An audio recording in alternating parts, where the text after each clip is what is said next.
sommes dit, en tant que députés originaires de la zone, nous allons venir nous enquérir sur les conditions d'exploitation de ces ressources.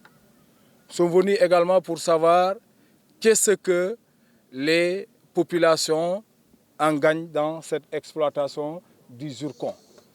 Nous sommes venus également pour savoir comment a été menées les consultations avant la délivrance du permis d'exploitation.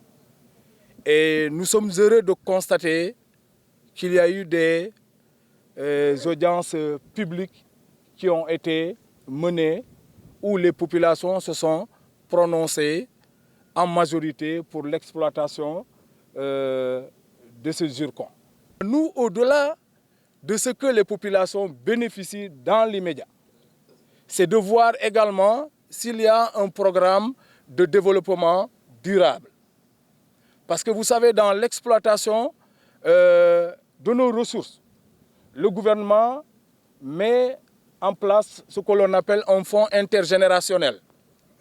Ce n'est pas seulement les populations, la génération présente qui doit seulement en bénéficier. Mais on doit se soucier également de ce que la génération future doit bénéficier. C'est ce que nous vérifions également pour voir est-ce qu'il y a des plans de développement durable. Nous sommes heureux de constater que ici, les populations qui travaillent dans ce site, c'est essentiellement des populations riveraines. Ça, c'est à saluer parce que des fois, certaines entreprises se déplacent même avec les ouvriers. Et ici, c'est peut-être que certains postes techniques qui sont des postes que des gens qui sont venus de l'ailleurs parce que l'expertise locale ne se trouve pas. Il faut éviter ce qui est arrivé ailleurs, qu'à la fin du projet, que les gens retournent à zéro, au néant.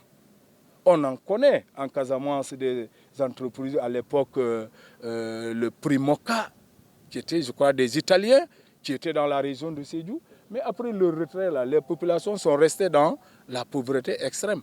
Aujourd'hui, voilà pourquoi, quand il y a une exploitation, on s'assure qu'après la fin du projet, qu'est-ce que les populations peuvent gagner et qu'est-ce que les populations peuvent continuer de mener en termes d'activités génératrices de revenus.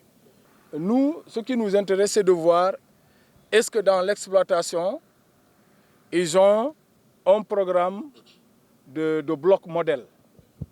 C'est-à-dire savoir par où commencer l'exploitation. Parce que dans l'exploitation des eaux, il faut le dire, il faut avoir un bloc modèle. On dit on va commencer par ici. Pourquoi? C'est peut-être ici qu'il y a beaucoup plus d'impact et progresser progressivement.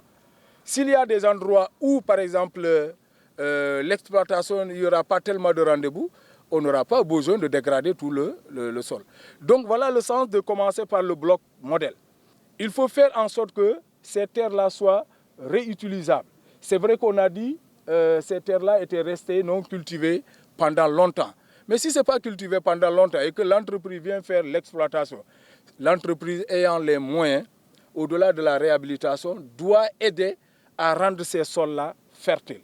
Ils en ont les moyens, ils en ont les capacités. Il suffit de s'entourer de techniciens qui puissent donner les informations utiles, les conseils utiles pour aller vers la réhabilitation. Maintenant, lors de l'entretien, visite du site avec le directeur et exploitant, il nous a montré des aménagements de rétention de l'eau.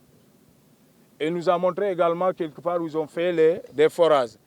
Et il dit qu'après l'exploitation, ces forages-là pourraient contribuer à faire des aménagements ici et permettre aux jeunes et aux femmes de faire des maraîchages.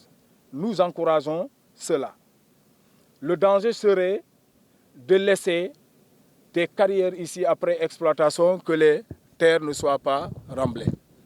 Maintenant, on a pris des minerais, c'est ça qui tenait le sol pour qu'il ne bouge pas.